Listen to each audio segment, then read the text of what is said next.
ओम नमः शिवाय। जय श्री राम। आज हम बात करेंगे कि जहाँ भी आपकी कुंडली में चंद्र है यानी मून, वहाँ आपका मन होता है और वहाँ आपका इमोशन जुड़ा हुआ है। यानी भावना, इमोशन जो होता है, जहाँ भी मून होता है वहाँ जुड़ा होता है।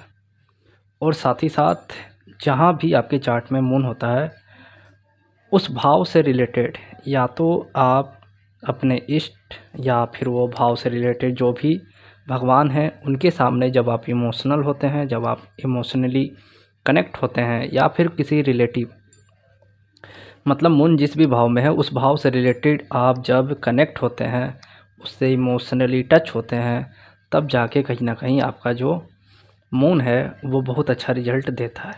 मून जो है उसको माता का कारक कहा जाता है। माता यानी कि माँ। तो ये फोर्थ हाउस का कारक है। और माँ कैसी होती है? इमोशन होती है। बच्चा कितना भी गलती करे पर माँ जो होती हैं वो बहुत ज़्यादा इमोशनली टच रहती हैं। तो ऐसे इंसान जिसका भी मून किसी भी भाव में है, वो उस भाव से रिलेटेड यानी कि जो भी रिलेटिव हैं या फिर जो भी भगवान बनते हैं, साइन वाइज पकड़ लें, या जो भी आपका वो भाव दिखा रहा है, जैसे 7th house business, 10th house career, 5th house love, छठा हाउस जॉब। तो जब तक आप इमोशनली उस चीज़ से टच नहीं होंगे, जैसे कि मून जो है वो रोना भी है, मून जो है वो इमोशन भी है, मून जो है वो किसी को झाड़ देना भी है, मतलब फटकार भी लगा देना है।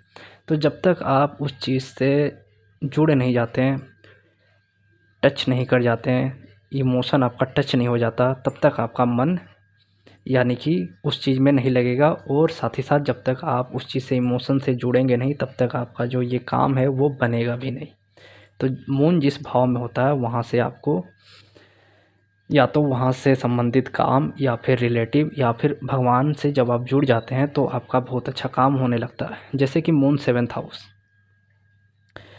मून जब भी 7th हाउस में हो तो 7th हाउस बिजनेस का होता है। यदि आप अपने बिजनेस से इमोशनली कनेक्ट नहीं है, तब तक आपका बिजनेस कभी भी ग्रोथ नहीं करेगा। 7th हाउस जो होता है वो पार्टनर का भी होता है, स्पाउस का होता है। तो जब तक आप अपने पार्टनर से इमोशनली टच नहीं रहेंगे, तब तक आपका जो मैरिज है वो अच्छा नहीं चलेगा या पार्टनरशिप अच्छा नहीं चलेगा।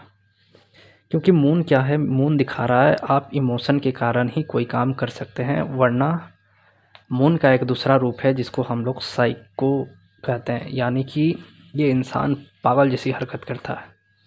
आप इमोशनली हो सकते हैं, रो सकते हैं, या फिर अचानक साइको हो सकते हैं। तो दो ही चीज़ होगा, या तो लड़ाई होगा या तो प्यार होगा।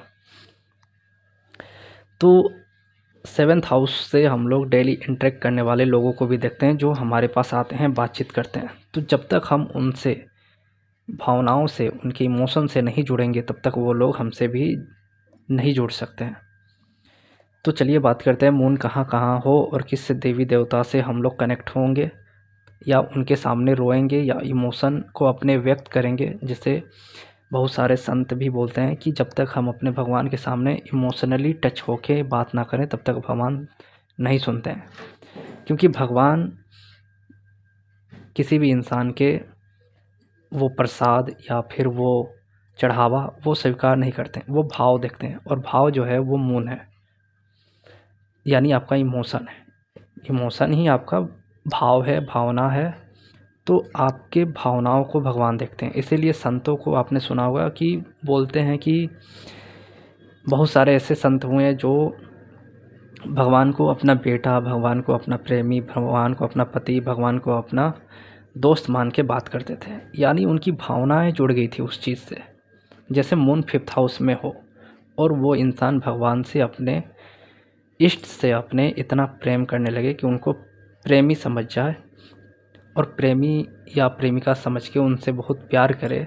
जैसे कि राधा कृष्ण, या फिर जैसे कि मीरा जो थी वो कहीं ना कहीं कृष्ण जी से प्रेमी के रूप में बहुत ज़्यादा प्यार करती थी।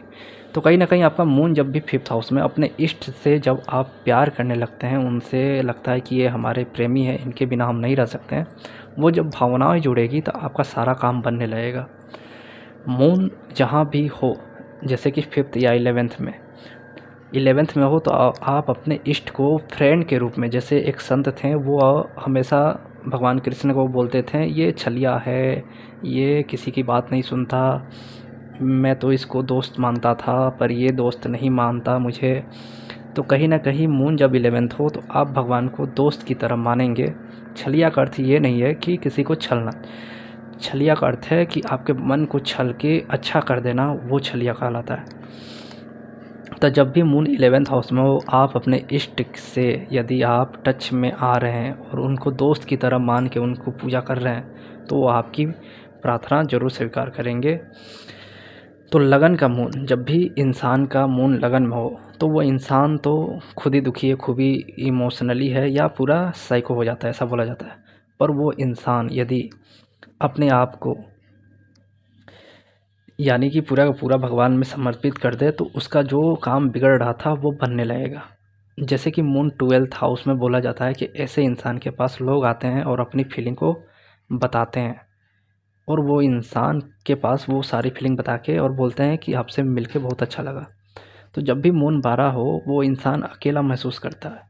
तो वो इंसान मेडिटेशन, क्योंकि 12th हाउस मेडिटेशन का होता है, वो इंसान चुपचाप बैठ के मेडिटेशन से पूरे कायनात से मतलब दिल से वो अपनी फीलिंग को व्यक्त करे कि मेरे साथ ऐसा हो, यानी भगवान के साथ जुड़ जाए, तो उसका जो भी काम है वो पूरा हो जाएगा।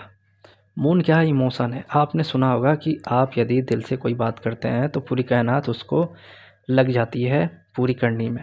तो वो मून 12 वाले के लिए बहुत अच्छा रिजल्ट देता है, क्योंकि मून 12 ये 12th हाउस जो अध्यात्म लेवल पे है, जो 12th हाउस है वो पूरी कायनात को दिखाता है, पारालौकिक को दिखाता है। और जब आप अपने दिल की भावनाओं को जब आप व्यक्त करते हैं, पूरी कायनात से बोलते हैं, तो वो पूरी कायनात आपके बातों को सुनती है और आपके इमोशन को, क्योंकि आप इमोशनली ही बात करेंगे, थोड़ी ना आप चिल्ला के बात करेंगे, तो इमोशनली ही बात करेंगे। और जब आप इमोशन को व्यक्त करेंगे तो पूरी कायनात आपके वो काम को पूरा करने में लग जाती है।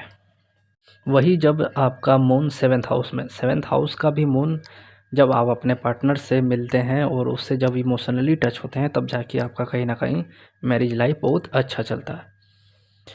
तो जब भी मून जहाँ भी हो, जैसे मून 5th हाउस का मैंने बोला इष्ट से या कुल देवता या कुल देवी, जैसे मून 4 सेकेंड यानी मून 2nd हाउस में हो, मून 4th हाउस में हो या मून 5th हाउस में हो, ऐसे लोग जितने अपने कुल देवी कुल देवता से अपनी मन की भावनाओं को व्यक्त करते हैं, बताते हैं, फरियाद करते हैं, अपने काम को बनाने के लिए उनसे इमोशनली अपने बातों को रखते हैं, तब जाके कहीं ना कहीं उनको बहुत ज़्यादा सक्सेस मिलता है। रोने का मतलब ये नहीं होता है कि आप भगवान के सामने रोएं, रोने का मतलब ये है कि आप अपने भावनाओं को व्यक्त करें। जैसे कि मून यदि 2 2nd हाउस में है तो 2nd हाउस फैमिली कुटुंब होता है और यहीं से कुल देवी को देखते हैं, या मून 4th हाउस में हो तो भी हम लोग कुल देवी को देखते हैं। तो जब आप अपने कुल देवी कुल देवता से फीलिंग को व्यक्त करते हैं तो कहीं ना कहीं आपके काम बनने लगते हैं। मून 7th हाउस में भी कुल देवी से जोड़ा गया है।